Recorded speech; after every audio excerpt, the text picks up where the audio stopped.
Hi ഹവിയോൾ എല്ലാവർക്കും സുഖമാണെന്ന് വിചാരിക്കുന്നു. അപ്പോൾ ഇന്നത്തെ വീഡിയോയിൽ ഞാൻ പറയാൻ ഉദ്ദേശിക്കുന്ന കാര്യം എന്താണെന്ന് വെച്ച് കഴിഞ്ഞാൽ അറബിക് ഡേറ്റ് എത്രത്തോളം ഇമ്പോർട്ടന്റ് ആണ് നമ്മുടെ നഴ്സിംഗ് ഫീൽഡിൽ എന്നതിനെ കുറിച്ചാണ്. ഓക്കെ, അപ്പോൾ എല്ലാവർക്കും മനസ്സിലാവും. നമ്മൾ ആദ്യമായിട്ട് സൗദി അറേബ്യയിൽ വരുന്ന സമയത്ത് തന്നെ നമുക്കൊരു മുബാഷറയുടെ പേപ്പർ, ഒരു കോൺട്രാക്ട് പേപ്പറും കിട്ടും. ആ കോൺട്രാക്ട് പേപ്പർ എടുത്താൽ തന്നെ, അതായത് കോൺട്രാക്ട് പേപ്പർ ആണെന്ന് മുബാഷർ പേപ്പർ ആണെങ്കിലും എടുത്തു കഴിഞ്ഞാൽ തന്നെ നിങ്ങൾക്ക് മനസ്സിലാവും അതിൽ അറബിക് ഡേറ്റ് ആണ് അവർ മെൻഷൻ ചെയ്തിരിക്കുന്നത്. സ്റ്റാർട്ടിംഗ് ആയിരുന്നാലും എൻഡിങ് ഡേറ്റ് ആയിരുന്നാലും അതിൽ അറബിക് ഡേറ്റ് ആണ് മെൻഷൻ ചെയ്തിരിക്കുന്നത്. ഓക്കെ, ഇപ്പൊ ഫോർ എക്സാമ്പിൾ 23/1 എന്ന് പറയുന്നത് 2018 ഒക്ടോബർ 3 ആയിരുന്നു. ഓക്കെ, ആ ടൈമിലായിരുന്നു ഞാൻ വന്നത്.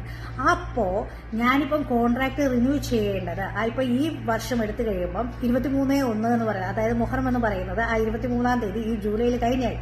ഓക്കെ, അപ്പോ ഞാനിപ്പോ ചിന്തിച്ചുകൊണ്ടിരിക്കുകയാണ് എന്റെ കോൺട്രാക്ട് ഇനിയും റിന്യൂ ചെയ്യാൻ ഒക്ടോബർ വരെ ടൈം ഉണ്ട് എന്ന് വിചാരിച്ചു കഴിഞ്ഞാൽ എന്റെ കോൺട്രാക്ട് എക്സ്പയറി ആയി പോകും അല്ലേ?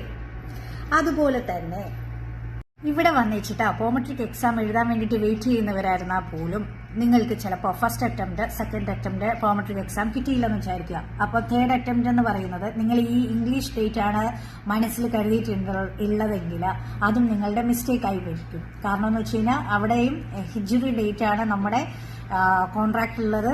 അപ്പോൾ നമുക്ക് അതിന് മുമ്പ് തന്നെ എഴുതിയെടുക്കണം. നിങ്ങളപ്പോൾ ഇംഗ്ലീഷ് ഡേറ്റ് വിചാരിച്ചുകൊണ്ടിരുന്ന് കഴിഞ്ഞാൽ കോൺട്രാക്ട് റിന്യൂ ചെയ്യേണ്ട സമയം കഴിഞ്ഞു പോകും അല്ലേ?